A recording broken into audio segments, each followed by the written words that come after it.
There's a big misconception that introverts are shy. Introverts are not necessarily shy.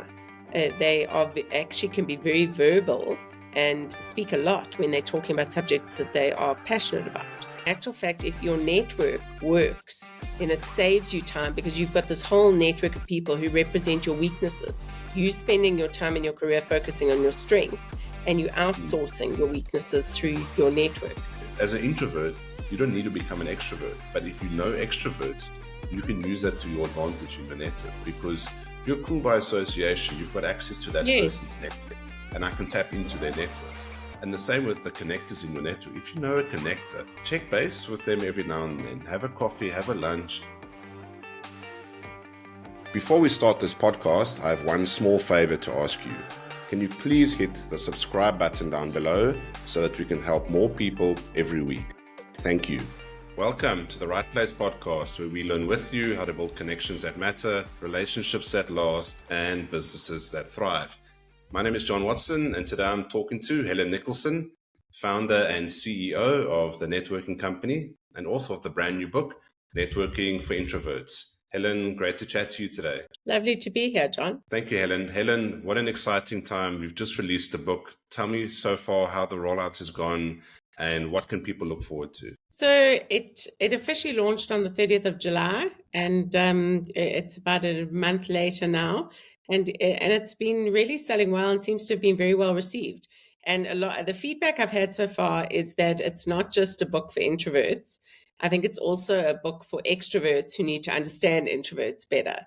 So, a lot of people, introverts, have been buying it and then they've been giving it to their introvert or their extrovert bosses or colleagues or partners, because I think that there needs to be more understanding and compassion between the different personality styles. Absolutely. So, the aim of the book is not to turn introverts into extroverts, but to rather unleash the introvert's superpower and help them find more success in networking.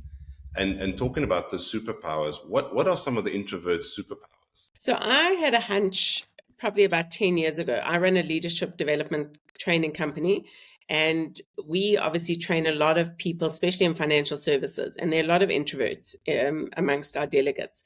And I would notice a lot of them would come up to me, and after a networking personal branding training session, they'd say, I feel like I'm stuck in my career. I feel like people talk over me. I don't feel like my voice is heard. My career, I'm not being recognized enough for kind of the talents that I have.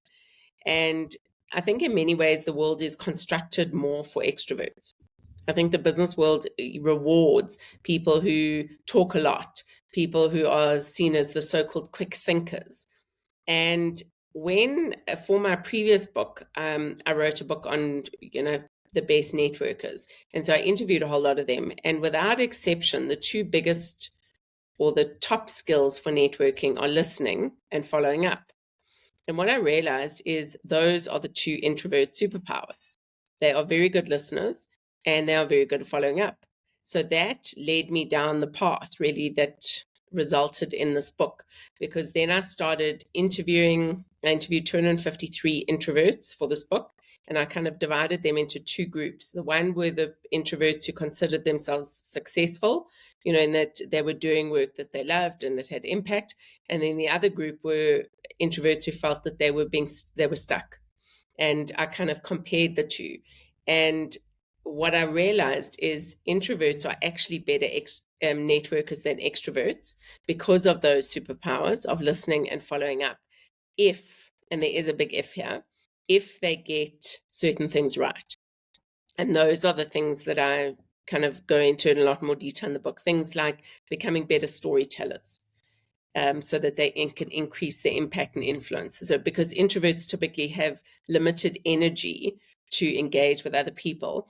So my biggest insight was that if you're going to use your limited energy, then make it count and make it very impactful and very influential. So things like better storytelling, things like packaging their value and realizing that their innate strengths are actually huge strengths, and not trying to become somebody that they're not, because they actually have these superpowers, and if packaged correctly from a personal branding perspective, can be immensely powerful for them in their careers. Let's just touch on the storytelling part there. I mean, it's often seen as an extrovert's strength.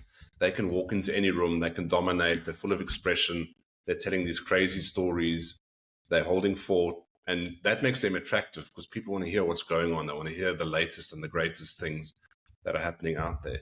But obviously, introverts, they've got their own lives, they've got their own things happening to them, they've got their own stories to share, but they do struggle to convey that in a way that kind of holds the conversation going. What are some of the tips and tricks that they can maybe do to become better storytellers? So introverts often have very well developed EQ because they often are being quieter and they're observing things that, people are saying. And I've noticed that the introverts in my research who were really able to leverage their superpowers, a lot of them said that they journal regularly. So introverts are very good at written communication. So they, and the more they do that, and spend some time constructing their signature stories, the stories that define who you are, then that's definitely a place to start. So journaling regularly, and then taking that journaling almost to a next level. I give a storytelling structure, unpack it in the book about, how to tell good stories. And I think everyone, when you go to an event, one of our I call her a tribe member and a great friend and colleague, Zoya Mabuto Mokaditwa.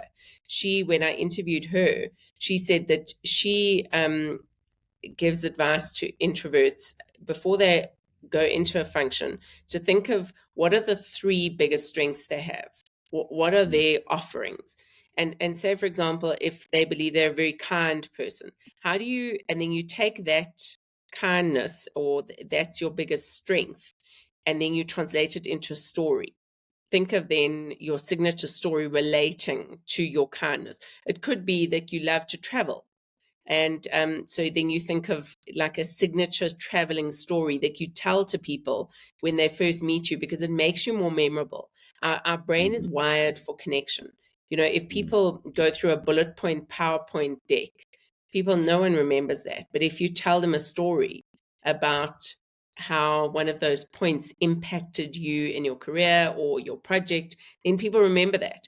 So, those are the kind of things that I think help introverts. So really it's journaling, thinking of your unique strengths, before you go into a function. What do you want people to know about you, thinking about your unique abilities, and then devising signature stories around that. I think that immediately makes you come across as more impactful and influential. No, that's a great example there. And I think in terms of the preparation, if you are prepared, you'll have a bit more confidence when you get to an event, because I don't have to think of 200 stories. I just have to have these one or two up my sleeve. They're good to go. I know what happened.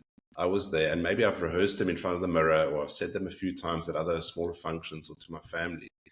And when the time is right, I can pull it out, I can hold the fort, and I can show people maybe a different side of me. Exactly.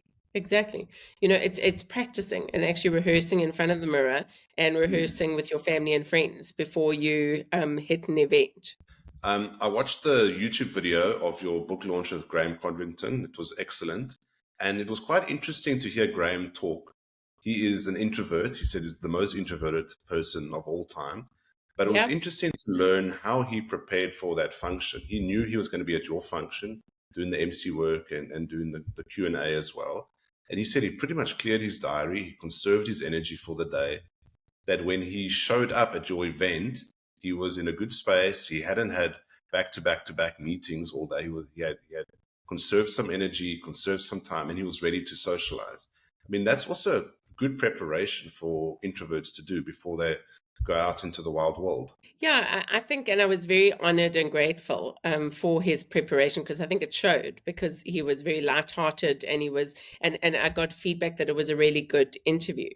One of the things that came up, and it came up in the research for my book, which I think gives introverts and extroverts both almost a coat hanger to understand their behavior more, is the neuroscience of introversion and extroversion. And he really made that work for him on that day. So really what the neuroscience is that we have different dopamine receptors in our brains. So introverts have got more dopamine receptors. So dopamine is your feel-good chemical. It's what keeps us addicted to social media.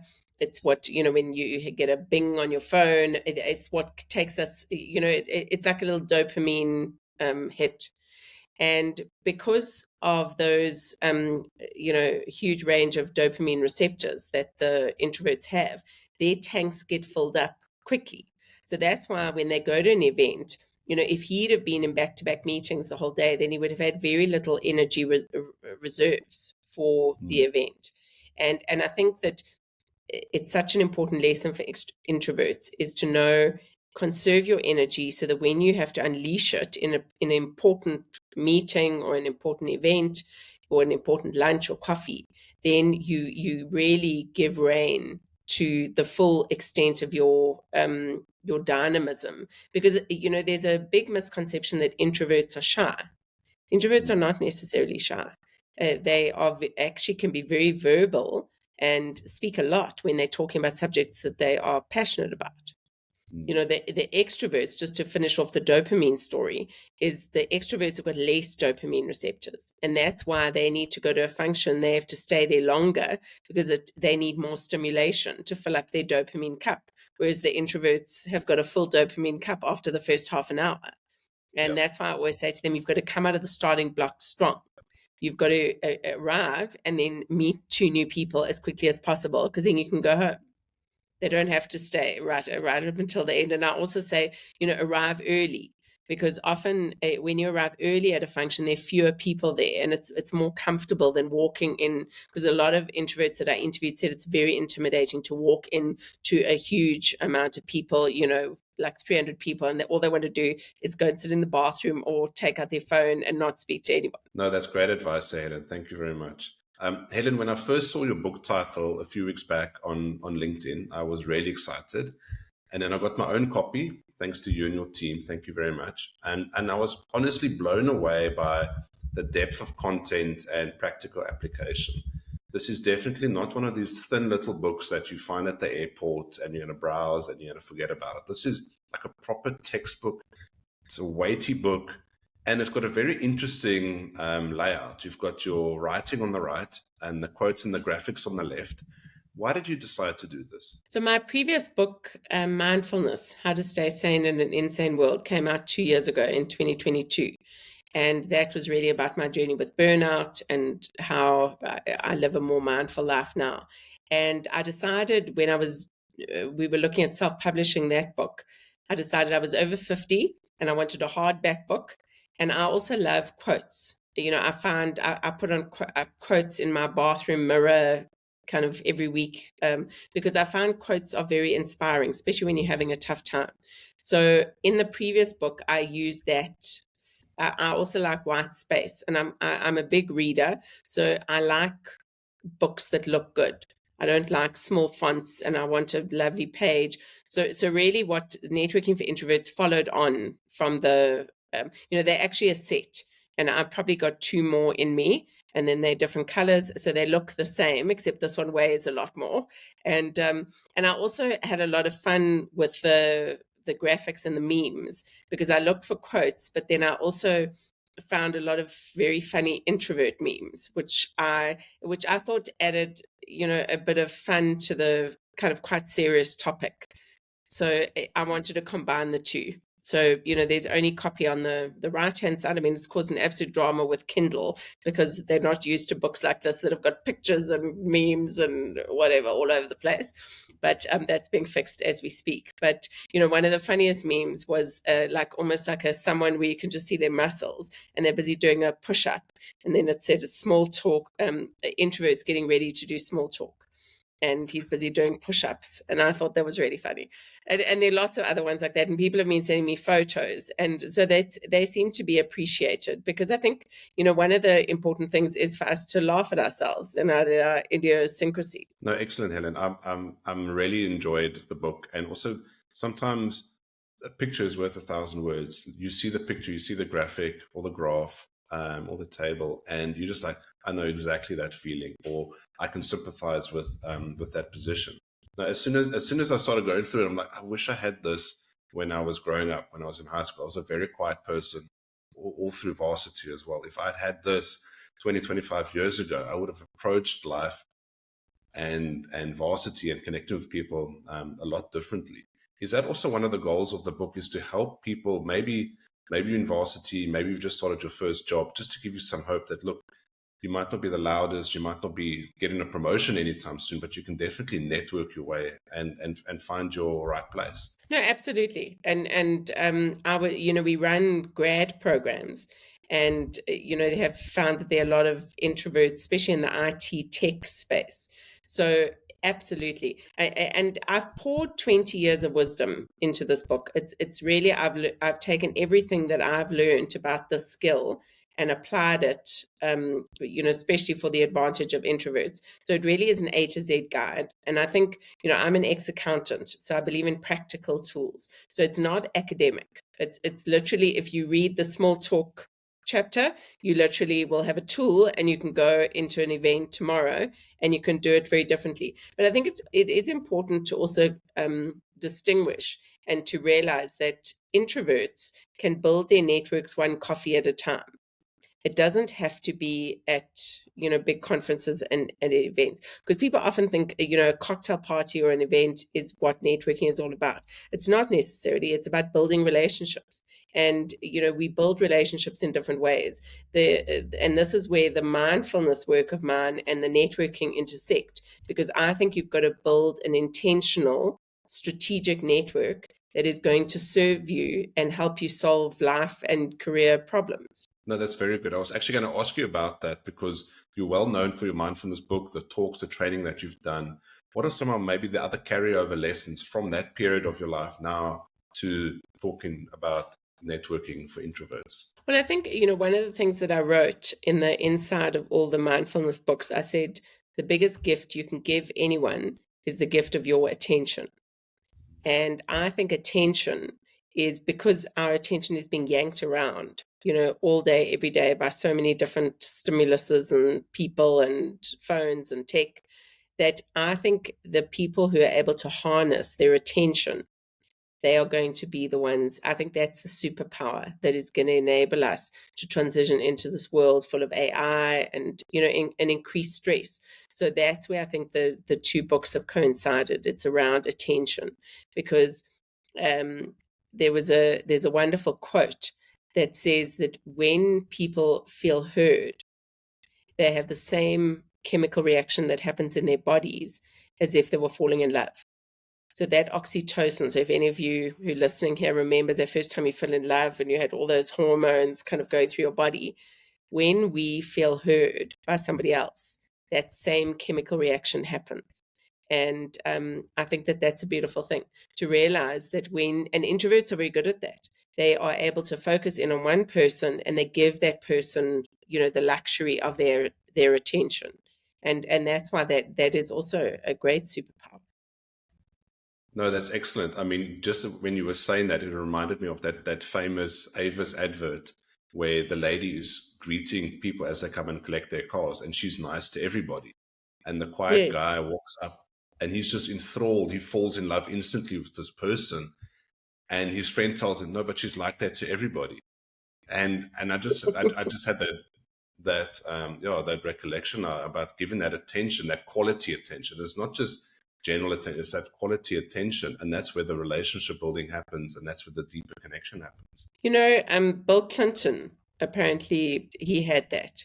He had that ability to focus in on you as if you were the only person in the room.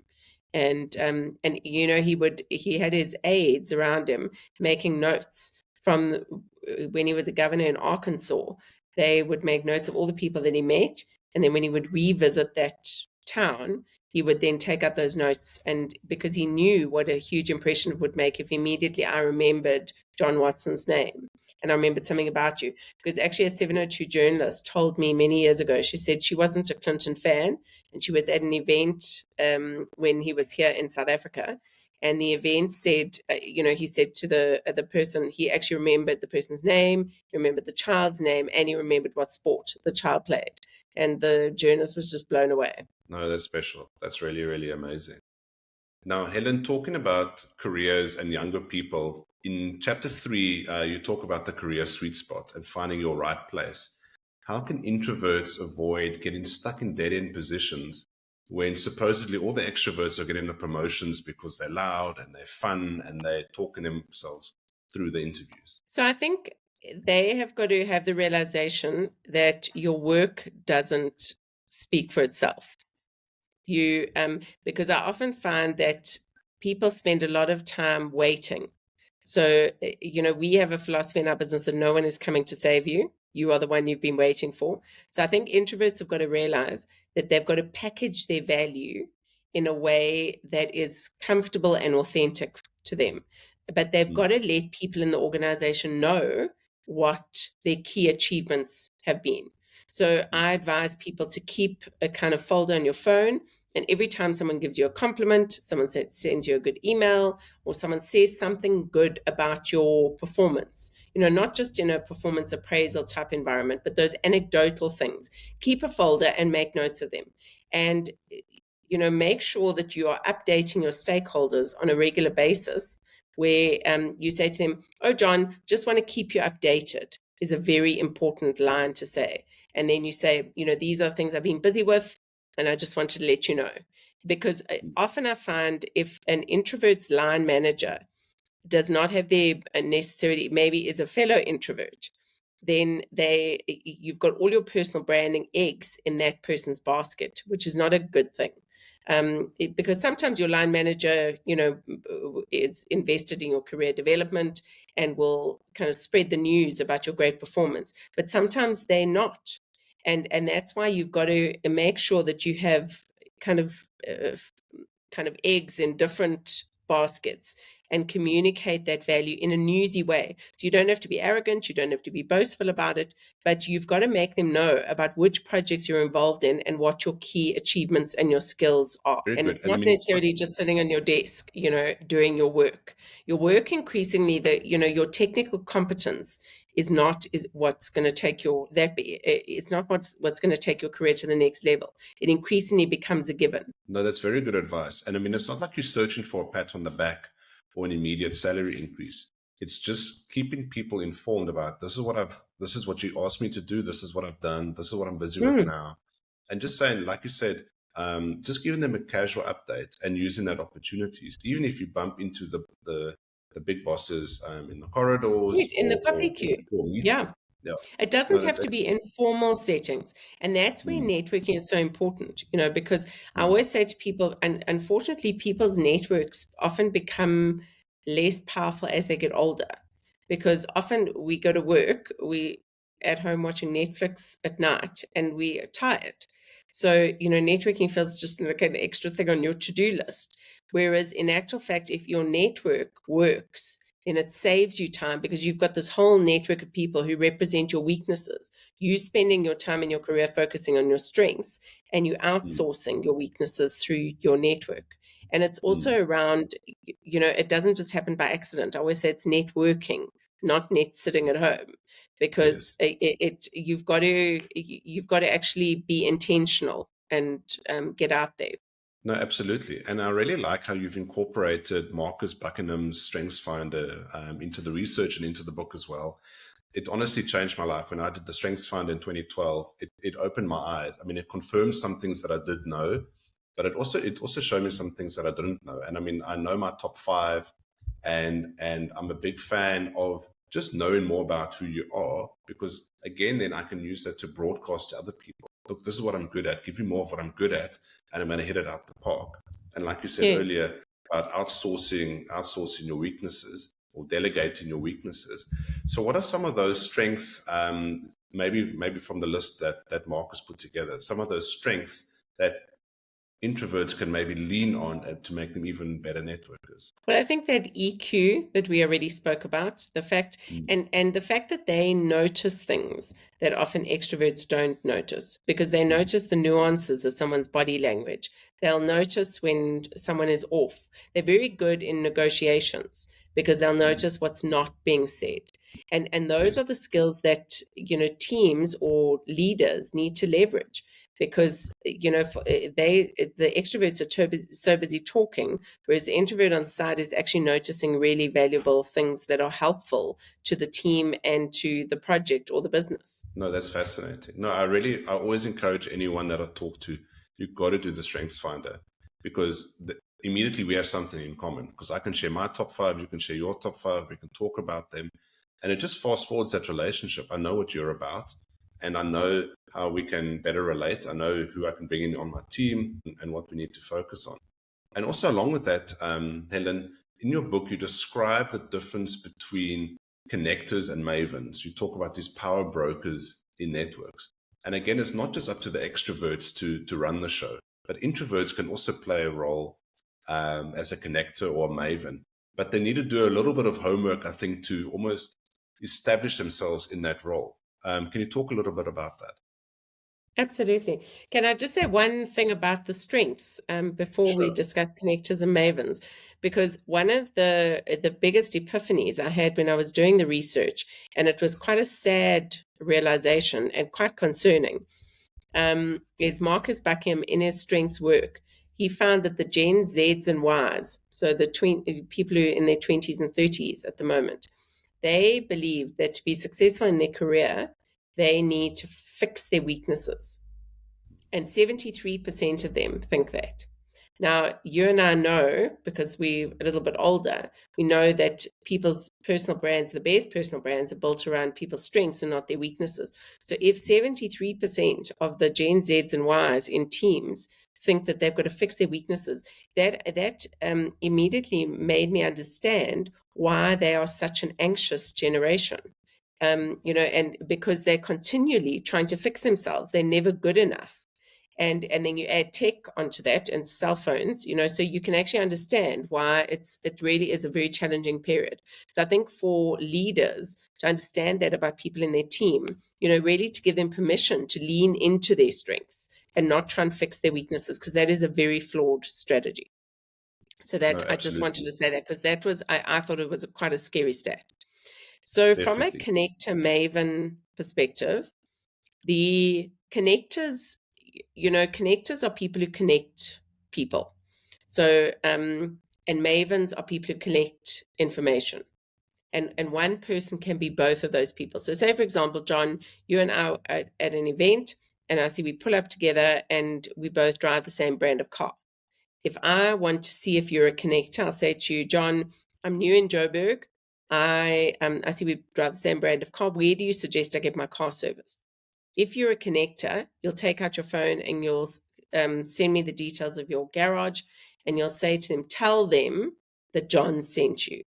And then I know that you're a connector, because if I go to that garage, I bet you like 60% of their business probably comes from you, because that's what connectors do. They're constantly trying to take a person and a need and connect it with a solution. I mean, headhunters, people in recruitment, matchmakers, they are all people who've made businesses of being connectors. Mavens are people who, and if you looked at the introvert profile, you would think that introverts are more kind of, their strengths lean more towards being mavens. I know some really good introvert connectors, because I think anyone can be a connector. Once you realize how powerful of a skill it is, you can start doing it more often. So I do think it's a learned skill as well. But mavens are people who are passionate about certain subjects. So, you may be a tech maven. You'll find a lot of foodies are mavens because they know everything about like the latest recipes or where to go and eat. And you could be a sports maven. And obviously, if you can make your mavenness your business, I mean, then you are destined for great success. But not everyone is able to do that. But there are some people who are both a connector and a maven. So I'm both. I love connecting. I've got 3 marriages that I've connected kind of 2 people together. So apparently in the Jewish religion, I've got lots of mitzvahs. And I often, my clients will phone me or contact me if they're looking for people, and they'll say, who's good at this? And I love doing it. I don't charge for it. It's not kind of who I am, but I just love connecting 2 of the right people, and then they go off to go and do cool stuff. Yeah. And mavens, I'm also a maven in that I read a lot. and I'm passionate about leadership development and energy management, and then I share that information. I think the difference between a connector and a maven is you've got to understand connectors will do it voluntarily. Mavens often sit on the information, and you've actually got to ask them for it. They don't necessarily volunteer. So you've got to know who in your network is a connector and who is a maven.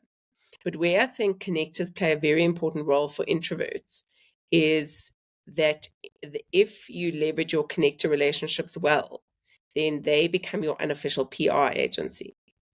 So because connectors will tell, especially if they buy into you and they think you do a good job at whatever it is you do, they'll go and tell other people about how good you are.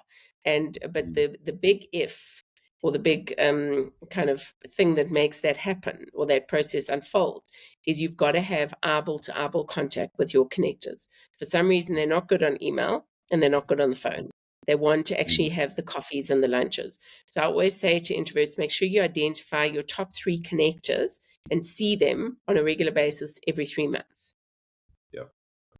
No, I agree with you. No, that's a wonderful way of putting it. About you got to see eye to eye. And I mean, I'm a very natural connector. I live with my hands open. You can ask me anything. I'm an open book. I'll share contacts and ideas. But don't just send me an email out of the blue. Rather, catch me at an event. Ask me, John, do you know this person, or have you heard about this or that?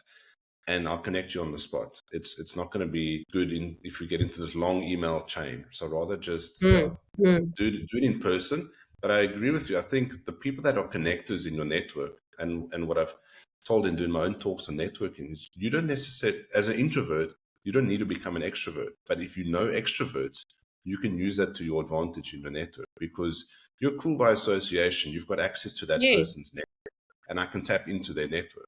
And the same with the connectors in your network. If you know a connector, check base with them every now and then. Have a coffee, have a lunch. Make sure you go and greet them at an event. Check in with them, because these are the people that have an almost unlimitedly big, endless network of connections to tap into. So invest in those 3 or 4 relationships, and you've potentially got 10,000 contacts. And you know, when I interviewed a whole lot of connectors for that last book, is they all said to me, though, as soon as they get up from that interaction, then they're often you out of sight, out of mind. So that's why in the interaction, you've got to know that about them and try and get them to, you know, ask them, be clear about what it is you need, be curious about them, and try and add value where you can in their life. You don't want to be a taker in a network. You always want to have enough relationship capital in your relationships that there's always a bank deposit left, even if when you withdraw.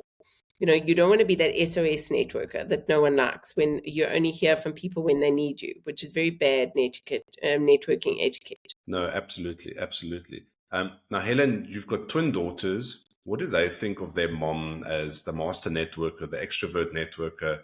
And how have they maybe helped you see your important work from a different point of view, or a younger female point of view? Yeah, so I think, you know, there are connectors where it is hereditary. So you'll often, and there were a lot of people I met, especially men, you'll often find their fathers, and it often goes down like the male line. And my parents are not connectors. You know, I tell the story in the book of how, you know, I grew up in a family where my parents didn't know people who knew people. So I didn't go to a school where that was encouraged. But I had a networking epiphany at the age of 20 when I was stuck in Malawi, and we had no money. We at that stage in 1990, there were no cell phones. I had no credit cards because we were still full-time students, and we got stuck, and a networking connection helped us out. And that was, I think, the first time I had this epiphany that networking actually is a learned skill. First of all, it's a very important skill, because if you have a network and you know people who know people, then you can sort out most of life's problems. And secondly, it is learned. You can come from a family of connectors, but you can learn it yourself. So I think I changed the trajectory of our family, both from a connection and a finances perspective.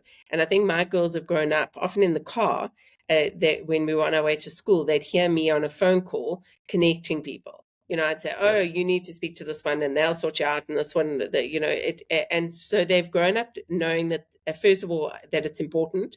And secondly, because, I've spoken to them a lot about their personal brand. So Mm. I think, as teenagers, to think of the fact that you are a personal brand. So when, you mess up on social media, it has an impact. So I've always, gotten them to connect the dots around their behavior in real life and on social media has an impact. Because if I was a potential employer and went onto their TikTok account or whatever, what am I going to find? So I think that they're always very aware of that. And my one twin daughter is in the business with me. She's the MD of the business, and her sister works at a big insurance company in London. So they both speak about their brand. And when we have courageous conversations, we will often link it to our brands. So they know the importance of it, and I'm pleased about that because I think it is very important. And the earlier you get that, I think the more clear and strategic you become about your career and your life. That's wonderful to hear. And I mean, these are also some of the things that you don't learn at school.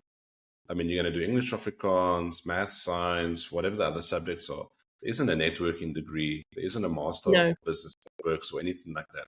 It's something you have to figure out. And then once you figure it out, you're like, well, why didn't someone teach me this ages ago? I wish I knew this when I was in high school, when I was choosing my university or my career or anything like that. So it's one of those things, if you can pass it down, I mean, you're going to save your kids and maybe even your grandkids years of worry and stress and all of that stuff. no, absolutely. And I do see this, if you were to say to me at the age of 54 now, what do I believe is the biggest asset in my life? It's obviously, me and my family's health, number one, but number two would be my brand and my network. They are my biggest assets because I've invested a lot in growing it intentionally. And I've got, I call the people who are close to me my tribe. And I think when a network works, it becomes a tribe. When we are all better because we know each other, the relationships become 1+1=3. Yes. No, that's wonderful. No, that I'm 100% on that page, Helen. And the thing is, you can't invest enough. There isn't this is a waste of time. It is going to pay off eventually. Invest in your personal brand, helping people connect the dots. It all comes back around to you. Either the next week or the next year or the next decade, all of this investment in it comes back. And if you're just on the right side of history and you're giving value and you're helping people out, I mean, I've just seen it in my own life as well, and some of the businesses I'm involved in. It pays off massively, and you're involved, and you're known as a person of value. Every time you're investing in your network, you're adding value to that network, so that the value of that network, like you just described, gets bigger and bigger and bigger because you're investing in it, and then everyone can benefit from that value as well. Absolutely. It's exponential. It's that wonderful African quote. If you want to go fast, go alone. If you want to go far, go together. And Yes. I completely subscribe to that. Helen, this book has been a long journey for you. It's been a labor of love. You've invested all the knowledge, those decades of knowledge of networking and connecting people and ideas into it. Has this book helped you find your own right place? And are you even better positioned now to help other people find theirs? Yeah, I think, in many ways, networking is actually quite spiritual. And people are surprised when I say that because I believe it sends you on a journey of connecting to why you were put on this earth. Your personal brand is actually you at your best. It's you uncovering your purpose and then packaging that value and then communicating it through your network. So I believe this is actually it's higher value work. This is not just about shaking hands with people and air kissing people at cocktail parties. That's not what it is. It's actually got deep spiritual roots. Mm. And so that's what I'm offering to the world. I think from my perspective, what this book has done is that, when you've been teaching a skill for 20 years, it's a long time to be teaching one skill. And I mean, some people have said to me, how can you still be doing this, after so many years? And I think what's amazing is, first of all, audiences always change. Delegates' needs change, especially after COVID. I think everyone became less networking fit. So I think it's a timely book in that sense.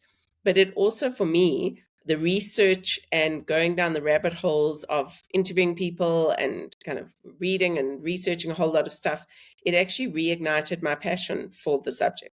So I'm, even more passionate 20 years later than I was in the first place, because it's a multi-layered skill. It's not just a one size fits all. No, that's wonderful to hear. And also, every relationship is different. So not every networking relationship is the same. Not every relationship with a maven or a connector in your network is the same. So that kind of keeps you on your toes.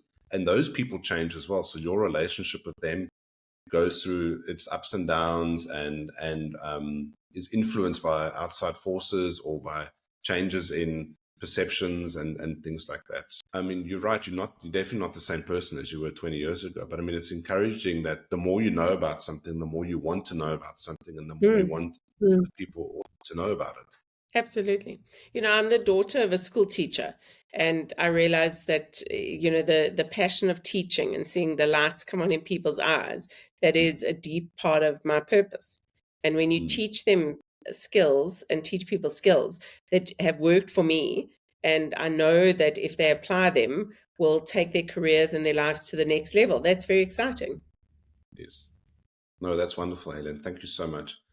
Helen, how can people get their own copy of your book, Networking for Introverts? So they can go onto my website, helen-nicholson.com, or they can get it from Exclusive Books or Take-A-Lot. And if they've got a Kindle, it's available on Amazon Kindle. Helen, I've learned so much from you today. I'm still learning from the book. I just want to congratulate you on writing this book. It's absolutely excellent. I think it's struck a chord, it's filled a gap. And I really would just wish you all the best with the rollout and promotion and everything.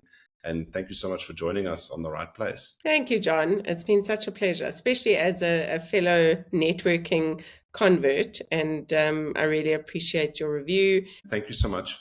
And ladies and gentlemen, please connect with Helen on LinkedIn. Please follow the networking company. Please get your own copy of the book. And we'll see you next time at The Right Place.